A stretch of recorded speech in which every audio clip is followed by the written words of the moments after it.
देखो जी, so redemption of preference share में हमें देखना है minimum number of shares to be issued कैसे निकालते हैं, ठीक है।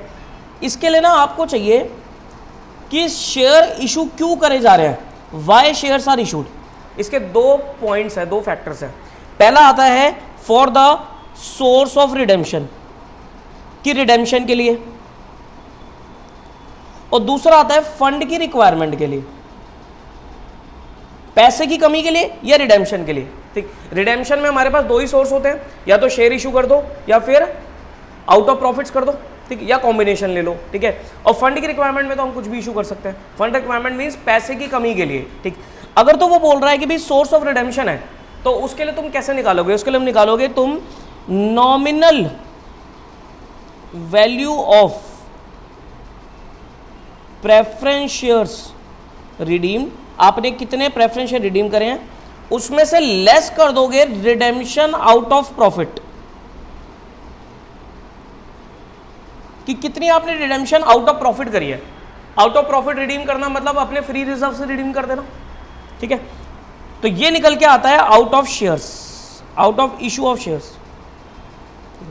और यहां पर इस वैल्यू को आप किससे डिवाइड करोगे, face value of equity share से डिवाइड करोगे, तो आपके निकल के आएंगे number of shares to be issued, ठीक है जी। ये तो हो गया रिडेम्पशन के लिए।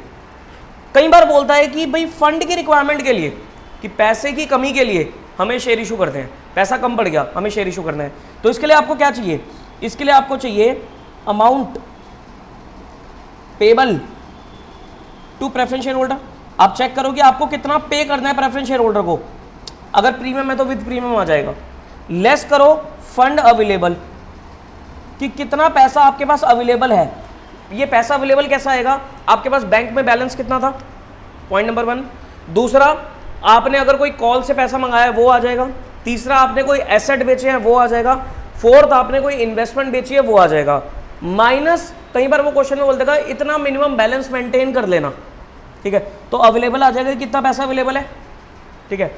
बाकी जो कमी पड़ गई वो आएगा proceeds from issue of share, issue of shares. यहां पर आप क्या करोगे, इस वैल्यू को डिवाइड करना है आपको किससे, इशू प्राइस से। इशू प्राइस माने प्रीमियम है तो प्रीमियम के साथ, ठीक है। ध्यान रहे, सोर्स ऑफ अगर वो फंड की बात नहीं कर रहा तो फेस वैल्यू लेना है, और अगर वो फंड की रिक्वायरमेंट के लिए बोल रहा है तो आपको क्या लेना है, तो आपको इशू प्राइस लेना है, ठीक है। तो ये दो पॉइंट्स है आपको minimum number of share issue निकालने के लिए, ठीक है। अकॉर्डिंगली आप अपना CRR भी निकाल सकते हैं, ठीक है। समझ में आया पॉइंट, ये बहुत इंपॉर्टेंट है कि minimum number of preference share कैसे, मिनिमम नंबर ऑफ शेयर कैसे आपको निकालने हैं, ठीक है। अच्छा, शेयर कौन से इशू हो सकता है, कोई भी इशू हो सकते हैं, इक्विटी भी हो सकता है, प्रेफरेंस भी हो सकता है, ठीक है जी। चलो।